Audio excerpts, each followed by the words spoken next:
So question number 2 का second part देखो। Simplify करने के बाद this equation convert into this form second degree. Compare करेंगे तो ए कितना है 3, एच बोलो 2, बी कितना है 0, जी -5, एफ -2 एंड सी का वैल्यू 7। डेल्टा निकाले कितना आता है 0 and the value of h square is greater than a b. H square 4, a b कितना 0, तो obviously 4 is greater than 0। So क्या रिप्रेजेंट करेगा जब delta 0 h square greater than a b है? तो pair of straight lines, pair of straight lines. और एक और तरीका है, सुनो, इन्होंने ना इक्वेशन बड़ी अच्छे फॉर्म में गिवन है। PS equal to EPM form में रिप्रेजेंट कर लीजिए। परफेक्ट स्क्वायर बनाओ, x -1 होल स्क्वायर y -1 का होल स्क्वायर अंडर रूट, जो कि डिस्टेंस फॉर्मूला है, mod 2x plus y -3 divided by under root 5। वो तो था ही नहीं रूट 5, तो आपने दिया तो आप बाहर मल्टीप्लाई करिए। ये बन गया PS is equal to EPM। P कौन? x, y, S कौन 1, 1, E कौन अंडर रूट 5। डायरेक्ट्रिक्स बोलिए, डायरेक्ट्रिक्स की इक्वेशन कितनी गिवन है? 2x plus y -3 equal to 0। And ध्यान से देखिए, this focus lies on directrix. And जब फोकस डायरेक्ट्रिक्स पे लाई करता है तो ये कॉनिक सेक्शन नहीं बनते। ये कॉनिक सेक्शन तब बनता है when focus does not lies on the directrix and the eccentricity is greater than 1। तो ध्यान से देख के बताओ क्या होता है? हाँ, pair of straight lines when the focus lies on the directrix and the eccentricity greater than 1, pair of straight lines. Next देखिए question number 3, determine the name of the curve. Conic का नाम बताओ जिसकी इक्वेशन x और y में directly ना देकर के पैरामेट्रिकली गिवन है। तो आप t रिमूव कर दो ना, ये पैरामीटर रिमूव कर दो। जैसे एक आपको दे रखा है x equal to r cos theta, y equal to r sin theta, theta और रिमूव कर दो तो x square plus y square equal to r square circle है। तो आप क्या करिए, है ना, आप क्या करिए सब्ट्रैक्ट कर दो। तो x minus y is equal to 2t, t का वैल्यू कितना हो गया x माइनस वाई अपॉन 2। अब आप ऐड कर दो तो x plus y is equal to 2 times of t square plus 1। तो x प्लस वाई अपॉन 2, ठीक है, t square x minus y upon 2 इसका होल स्क्वायर प्लस 1। सॉल्व करें हम, x प्लस वाई यहां से कितना हो गया 2x square plus y square minus 2xy plus 4। तो x square plus y square minus 2xy minus 2x minus 2y plus 4 equal to 0।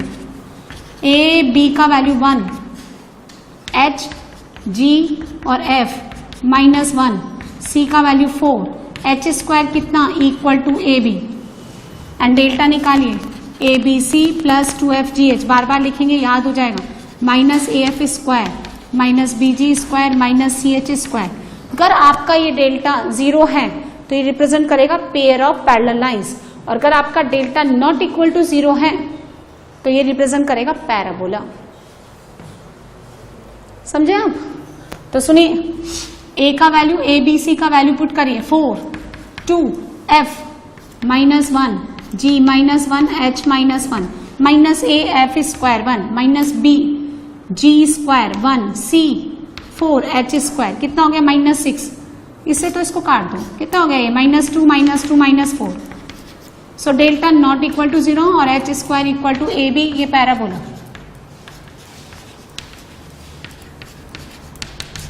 सो ये जो मैंने थ्योरी पढ़ाई उसके बेसिस पे ये क्वेश्चन है। Now next, some definitions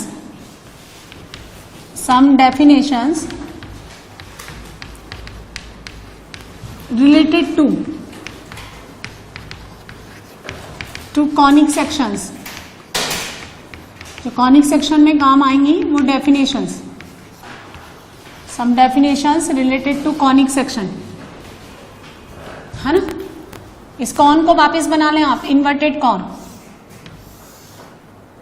ये कौन जनरलाइज है, सबके लिए होल्ड करेगा ये। ओ दिस इज V, ये अल्फा, इसको बोलते हैं एक्सिस, फर्स्ट लिखिए आप सबसे पहले फोकस, फोकस जिसको हम बोलते हैं एस। सिंपल सी डेफिनेशन है, एक फिक्स पॉइंट, एक फिक्स पॉइंट, जैसे सर्कल में फिक्स पॉइंट कौन है, उसका सेंटर। सेकंड डायरेक्ट्रिक्स, इसको क्या बोलते हैं हम, fix line, line. Third axis. अब सुनो, जब भी आपको किसी कॉनिक सेक्शन की इक्वेशन चाहिए, ये फोकस और डायरेक्ट्रिक्स सफिशिएंट है। सर्कल की इक्वेशन निकालने के लिए सेंटर और रेडियस सफिशिएंट है या कुछ और भी आपको प्रोवाइड करने की जरूरत है? नहीं, सफिशिएंट है ना। सिमिलरली अगर आपको किसी भी कॉनिक में फोकस गिवन है, डायरेक्ट्रिक्स गिवन है, तो आप उसकी इक्वेशन निकाल सकते हैं। और जब आपके पास इक्वेशन आ जाए तो आपके पास सारे पैरामीटर्स अपने आप ही आते जाएंगे। एक्सिस क्या है, लिखते जाइए। Axis is a line, axis line perpendicular to the directrix and passes through the focus, perpendicular to directrix and passes through focus, focus। अब ये सुनो, ये स्ट्रेट लाइन में पढ़ाते हैं।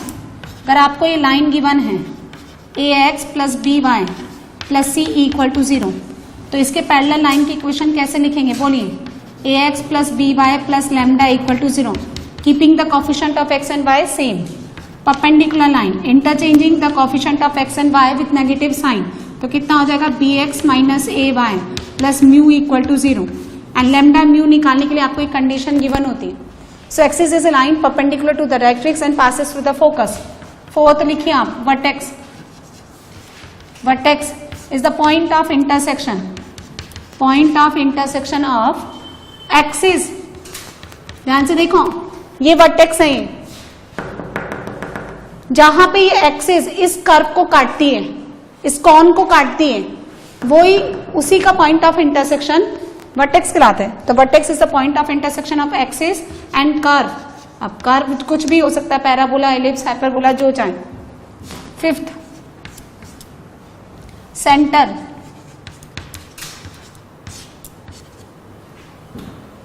देखिए, is the point of intersection of all chord. Center is the point of intersection of all chord.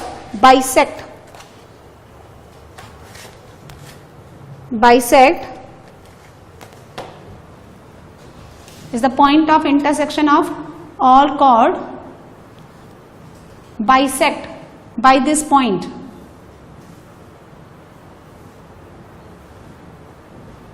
या आप ऐसे लिख लो, एग्जैक्ट लिखाते हैं आपको। लिखिए, the point which bisect every chord, the point which bisect every chord passing, passing the point which bisect every chord of the conic, of the conic passes through it.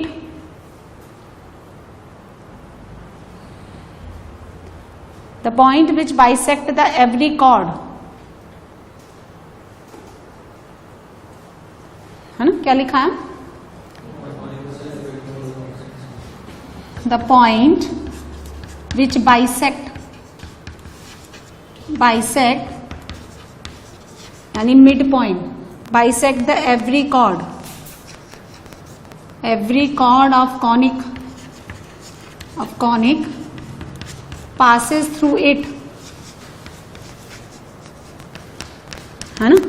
और सुनो, अगर किसी कॉनिक का equation ऐसे लिखते हैं हम लोग, ax square 2hxy plus by square plus 2gx plus 2fy plus c equal to 0, तो उसका सेंटर का कोऑर्डिनेट कैसे निकालते हैं? आप इस फंक्शन को x के रेस्पेक्ट में डिफ्रेंशिएट करिए, keeping y as a constant,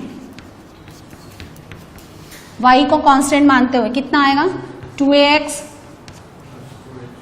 2hy, x के रेस्पेक्ट में कर रहे हैं हम, y कांस्टेंट, यहाँ 2g इक्वल टू 0, तो यहां से मिलेगा ax plus hy plus g equal to 0, एक लीनियर इक्वेशन। फिर आप इसी को y के रेस्पेक्ट में डिफरेंशिएट करें,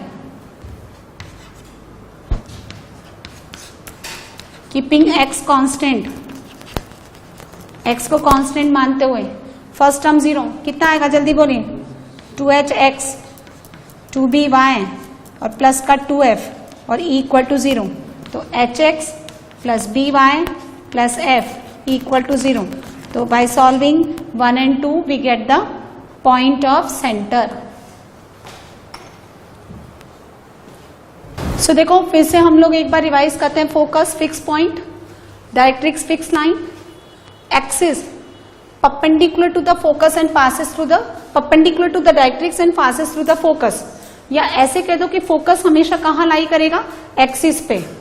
आप ये चीज एडिशनली लिख सकते हैं, क्या, focus always lies on its axis. Focus अपनी एक्सिस के ऊपर ही लाई करेगा। जैसे कि इस पे भी लिख रहा है कि एक्सिस कहां से पास करेगी, फोकस से। वर्टेक्स समझ में आ गया, सेंटर समझ में आ गया। अच्छा, ये जो एक्सिस होती है ना, ये कर्व को 2 इक्वल पार्ट में डिवाइड करती है। आप देख सकते हैं जितना पोर्शन कॉन का इधर है उतना ही पोर्शन आपका इधर भी है। तो आप लिखिए axis divide the curve into 2 equal parts. Axis divides the curve into 2 equal parts. Next लिखिए focal chord.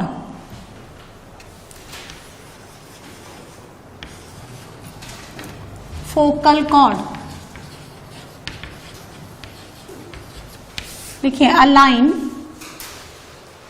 Which intersect the conic section या which intersect the curve. A line which intersect the curve at 2 real and distinct points. A line which intersect the curve at 2 real and distinct points। जैसे ये अगर parabola है तो ये इसकी cord है।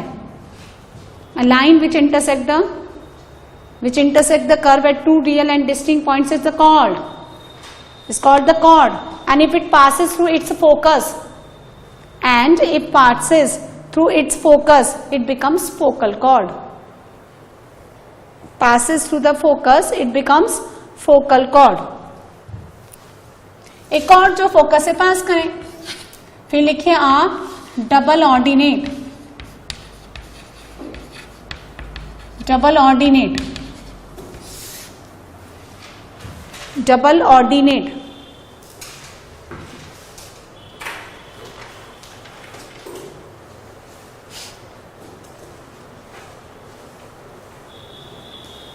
लिखिए a line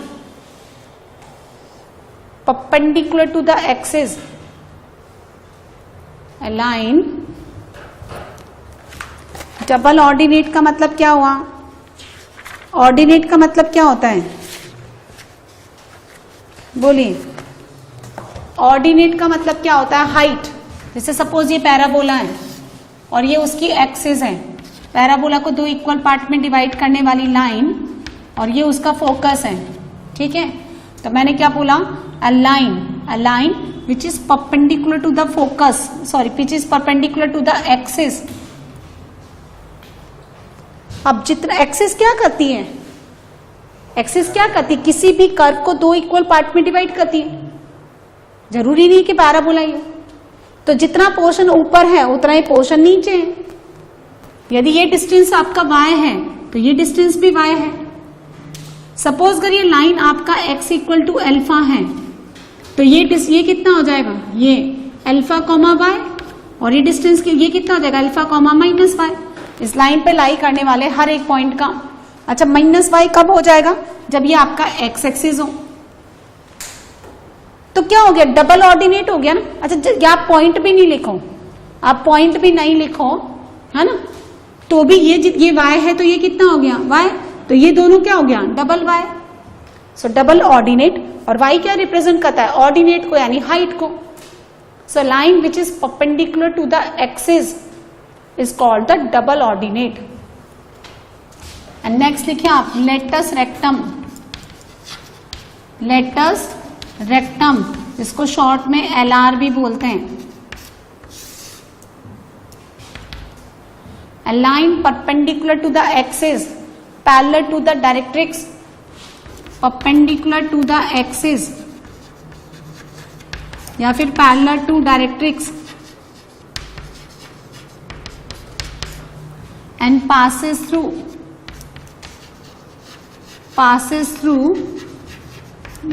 the focus is called the latus rectum। मतलब एक्सिस के परपेंडिकुलर, लेकिन अब ये कहां से पास कर रही है? फोकस से, यानी एक फोकल कॉर्ड है ये, है ना। लिखिए a focal chord perpendicular to axis. देखो यदि ये पैराबोला बनाया है, ये उसकी एक्सिस है, यहां उसका फोकस है, तो ये भी फोकल कॉर्ड है, ये भी फोकल कॉर्ड है ना, ये भी सब फोकल कॉर्ड है ना, फोकल कॉर्ड। लेकिन एक ऐसी फोकल कॉर्ड जो फोकस से तो पास करें, एक ऐसी फोकल कॉर्ड ऑब्वियसली फोकस से पास करेगी और किसके परपेंडिकुलर हो? एक्सिस के। उसको हम क्या बोलेंगे? Latus rectum. यानी कौन सा पर्टिकुलर केस? दिस वन, ये 90। So focal chord which is perpendicular to the axis is called the latus rectum. और सुनो, यहां से लेकर के यहां तक के जो डिस्टेंस है, ये एक्सट्रीमिटीज क्या है? LR के A और B। तो AB डिस्टेंस को हम बोलते हैं length of LR, length of LR, है ना। वेयर A and B, लिखो where A and B are the extremities of LR, where A and B are the extremities of LR and can be obtained by solving equation of LR with the given curve, can be obtained by solving equation of LR with the given curve।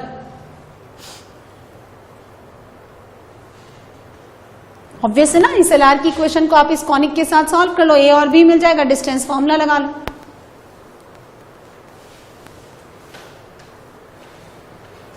Clear?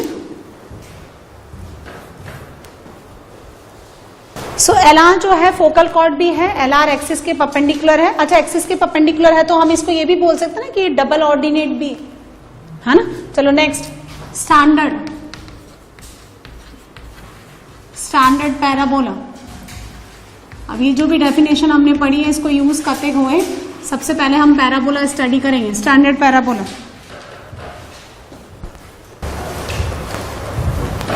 देखें first equation of standard parabola.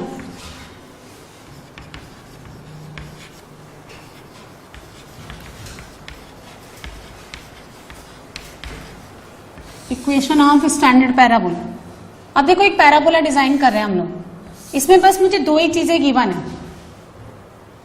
एक तो focus और एक इसकी directrix. ये parabola, इसका focus मुझे given है A,0 and this point A,0 lies on the x axis, इसलिए फोकस जहां पे लाई करता है। अच्छा बाद में देखते हैं, फोकस गिवन है और डायरेक्ट्रिक्स की इक्वेशन गिवन है x + a = 0, यानी x = -a। x = a is a line which is perpendicular to the x axis, y = a is a line which is parallel to x axis। तो x = -a, अगर आपका a greater than 0 है, so this point lies on the positive x axis और x = -a lies to the left side of this y axis। अब 1 by 1 हम सारे काम करते रहेंगे। ये फोकस गिवन है पहला, ये P पॉइंट मान लिया H, K, या आप x, y मान लो। ये कौन है? मूविंग पॉइंट है जो इस पैराबोला के ऊपर घूम रहा है, और लोकस हमेशा किसका निकालते हैं? मूविंग पॉइंट का।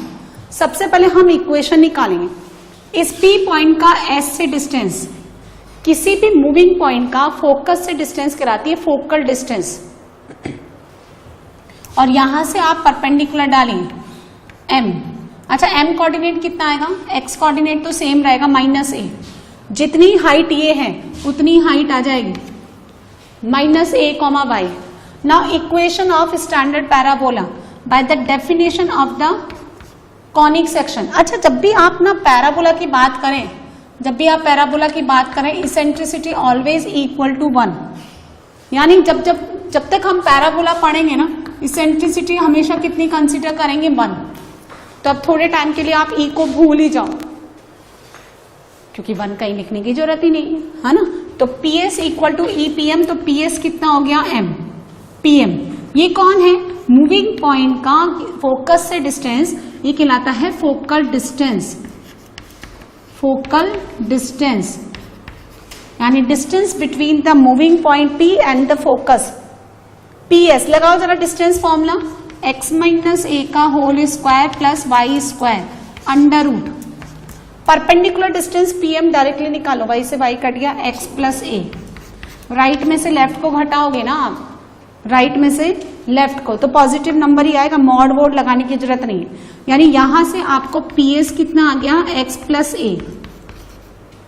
स्क्वायरिंग एंड सिंप्लीफाई, तो x square plus y square minus 2ax plus a square is equal to x square plus a square plus का 2ax, x square a square काट दीजिए, तो y square is equal to 4ax। This is the equation of parabola, standard parabola, जिसका focus आपको कितना given है, a,0। Directrix कौन है, ये, इसको हम मान लेते हैं z, ठीक है। फोकस गिवन है, ये आपको गिवन था, और क्या गिवन था, डायरेक्ट्रिक्स। मैंने क्या निकाला, सबसे पहले equation, second axis. Axis is a line perpendicular to the directrix, ये डायरेक्ट्रिक्स, इसके perpendicular line and passes through the focus, कौन, ये एक्स एक्सिस, अरे फोकस से पास करने वाली लाइन जो इसके परपेंडिकुलर हो, यानी x axis. And the equation of the x axis is y equal to 0। Third, 1 by 1 सब निकाल लेंगे हम, है ना। आपको समझ में आया इक्वेशन कैसे निकालेंगे, डायरेक्ट्रिक्स समझ में आ गया। अच्छा सुनो, ये एक्स एक्सिस है, ये एक्स एक्सिस है, और ये इसकी एक्सिस है, ये वाई एक्सिस। नेक्स्ट निकालेंगे vertex. Vertex is the point of intersection of axis with the curve. तो ये एक्स एक्सिस इस कर्व को कहां पे काटती है, इस पॉइंट पे, और इसी को वर्टेक्स बोलेंगे, और वो कौन है यहाँ पे, ओरिजिन, यानी point of intersection of axis with curve, यानी पैराबोला। तो कितना आ गया, वर्टेक्स का coordinate v0,0। Then equation of LR, LR which is perpendicular to the axis and passes through the focus. ये क्या हो गया, ये x equal to a, simply नजर आता है, ये आपका a, तो ये कौन हो गया, a डैश। LR का equation x equal to a। Now extremities of LR, extremities of LR, तो x इक्वल टू a को y square equal to 4x के साथ सॉल्व करिए, तो वाई स्क्वायर कितना हो गया, 4a square, so y will be plus minus 2a। सो ये a पॉइंट कितना हो गया, a,2a, and this point is a, -2a. So length of LR a dash कितना हो गया, 4a। इसका मतलब y square equal to 4x में जो x का मल्टीपल लिखा रहता है यहाँ पे, ये क्या रिप्रेजेंट करता है, लेंथ ऑफ LR को। LR का लेंथ कितना हो गया यहाँ पे, 4a। समझ आया, बोलिए। Next, focal distance. Focal distance कितना होता है, PS, और वो किसके बराबर है, PM के। तो PS कितना हो गया यहाँ पे, PM x प्लस a, जहां x कौन है, this is the abscissa, abscissa of moving point. आपने P क्या माना था, x, y, x, y, P कौन था, मूविंग पॉइंट, उस मूविंग पॉइंट का एब्सिसा। बोलो समझ में आ, सारे पैरामीटर्स हमने निकाल दिए। उसके बाद 6 पैरामेट्रिक कोऑर्डिनेट्स, जैसे आप सर्कल पे लेट करते हो, लाइन पे लेट करते हो, वैसे ही parametric coordinates y square is equal to 4x पे बहुत सुंदर लिए जाते हैं। यानी कोई भी मूविंग पॉइंट जो पैराबोला के ऊपर आपको लेना है, वो आप कैसे लेंगे, 80 स्क्वायर, 280 इसको सेटिस्फाई करेगा। जहाँ t कौन है, ये पैरामीटर है। This is circle x square, circle का इक्वेशन आपने लिया, x square plus y square equal to a square, तो उस पर पैरामेट्रिक कोऑर्डिनेट्स क्या लेते हैं आप लोग, ए कॉस थीटा कॉमा ए साइन थीटा। वहां वेरी कौन कर रहा है, थीटा, क्योंकि ए तो कांस्टेंट है, उसका रेडियस है। अब जब आप Y square equal to 4x लेते हो, इधर की तरफ अगर आप पैराबोला का मुंह खुलवाते हो इस तरफ, तो ये बात ध्यान रखिए कि इस केस में आपका ए क्या है, ग्रेटर देन 0। अगर उस तरफ मुंह खोलेगा तो आपका ए क्या है, लेस देन 0। तो 4 स्टैंडर्ड पैराबोला पढ़ते हैं हम, एक y square equals to 4x when a greater than 0 less than 0, और दूसरा क्या होता है, x square equals to 4ay a greater than 0 a less than 0, and that is already studied in quadratic equation, upward parabola downward parabola.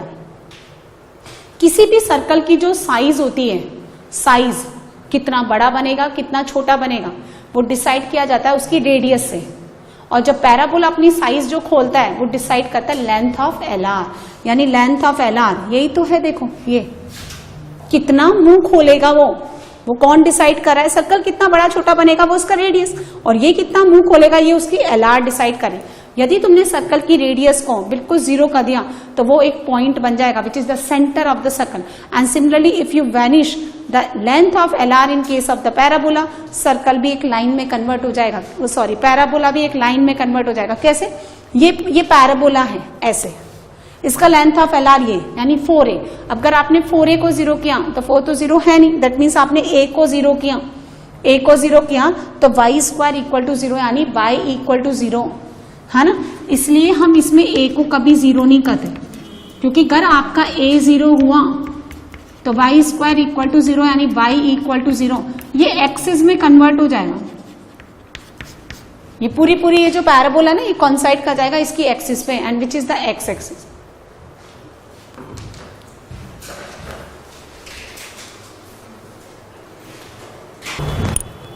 सो देखो कुछ चीजें और ध्यान से देखिए आप इसी डायग्राम को, यहां से लेकर यहां तक का डिस्टेंस कितना है, a,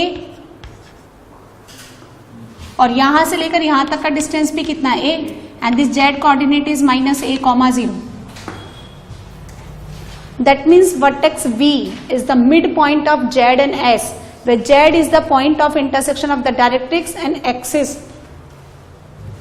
First, z क्या है, point of intersection of directrix and axis। ये नोटेशन में फिक्स ही रखूंगी, s मतलब फोकस, तो s की जगह s ही रखेंगे हम। यदि क्वेश्चन में उसने कभी p दे दिया या b दे दिया तो कोई और बात है, वरना ऐसे लेंगे। तो z is the point of intersection of directrix and axis, and v is mid point of ZS। तो अगर Z पता है, S पता है, तो वर्टेक्स अपने आप आएगा। इन तीनों में से कोई सा भी एक पता है तो सब निकल जाएंगे, ठीक है। सेकंड केस देखो, small a, length of L are कितना है, इज 4a, और a क्या है, a क्या है, इज द डिस्टेंस बिटवीन, सुनो, एक पॉइंट का एक लाइन से डिस्टेंस हमेशा परपेंडिकुलर ही होता है, तो आपको ये बताने की जरूरत नहीं कि डिस्टेंस या फिर परपेंडिकुलर डिस्टेंस और इम्प्लाइड है ना। तो distance between focus and directrix ये कितनी हो जाएगी, 2a। ये रहा फोकस, इस फोकस से डायरेक्ट्रिक्स पे परपेंडिकुलर डिस्टेंस यानी यहां से लेकर यहां तक की डिस्टेंस कितनी है, 2a। तो फोकस से यदि आप डायरेक्ट्रिक्स पे परपेंडिकुलर डिस्टेंस डालेंगे और उसका डबल कर देंगे तो वो लेंथ ऑफ एल आर आ जाएगा। अभी तो ये देखो सारा स्टैंडर्ड दे रखा है तो आपको बहुत क्लियरली नजर आ रहा है। अगर आपको x प्लस a की जगह कोई और गिवन हो लाइन तो आप परपेंडिकुलर डिस्टेंस फॉर्मूला लगा लें और उसका डबल कर दें तो लेंथ ऑफ एल आर आ जाएगा, ठीक है। Third, if two parabolas have length of L are equal, यदि किन्हीं दो पैराबोला में length of L are equal है, किन्हीं भी दो पैराबोला की इक्वेशन में लेंथ ऑफ एल आर यानी उनका लेटेस्ट रेक्टम इक्वल है, then they are said to be equal parabola. यानी कहीं पे भी आपको ऐसा गिवन हो क्वेश्चन में इक्वल पैराबोलाज, इसका मतलब उनका लेंथ ऑफ एलार सेम लेना है आपको। यदि आपको लेंथ ऑफ एलार गिवन है तो उससे आप कितने पैराबोला ड्रॉ कर सकते हो? लेंथ ऑफ एलार, चलो अभी है ना और केसेस कंसीडर कर लेंगे, तब फिर आप इस क्वेश्चन को बता पाएंगे। अभी ये 3 पॉइंट आपको समझ में आया? इस क्वेश्चन को थोड़ा लेट कर लेते हैं हम लोग। ये 3 पॉइंट आपको समझ में आ गया? ये 3 जो नोट्स लिखा है क्वेश्चन क्या, ये 3 पॉइंट्स आपको जो लिखा है ये समझ में आ गए? ठीक है, अब देखिए जैसा आपने ये पैराबोला बनाया ना, वैसे ही ऐसे पैराबोला बनेगा। इक्वेशन उसकी भी क्या लेनी है? Y square equals to 4x, लेकिन अब आपका a क्या हो गया? Less than 0। तो देखो जहां a,0 था वहां -a,0 मत करो। ये सारे के सारे जो पैरामीटर्स हैं उसके लिए भी सेम रखो, बस आप क्या करो a की जगह कितना पुट कर देना? -a, है ना। ऐसे ही एक पैराबोला ऐसे बनेगा, x² इक्वल्स टू 4ay। यदि आपका a ग्रेटर देन 0 तो अपवर्ड पैराबोला। उस केस में अब एक्सिस कौन हो गई? ये हो गई एक्सिस, कौन? y axis. फोकस कौन हो गया? 0, a। ध्यान से देखो, जो पहले y था वो x बन गया और जो x था वो y बन गया, तो अब ये सब चेंज हो जाएंगे। ये डायरेक्ट्रिक्स, ये z पॉइंट, ये वर्टेक्स 0, 0। डायरेक्ट्रिक्स की equation y plus a equal to 0। LR की equation LR y equals to a। Extremities of LR, length of LR तो सेम ही रहेगा 4a। एक्सट्रीमिटीज ऑफ LR बोलिए -2a, a। y coordinate same रहेगा and -2a,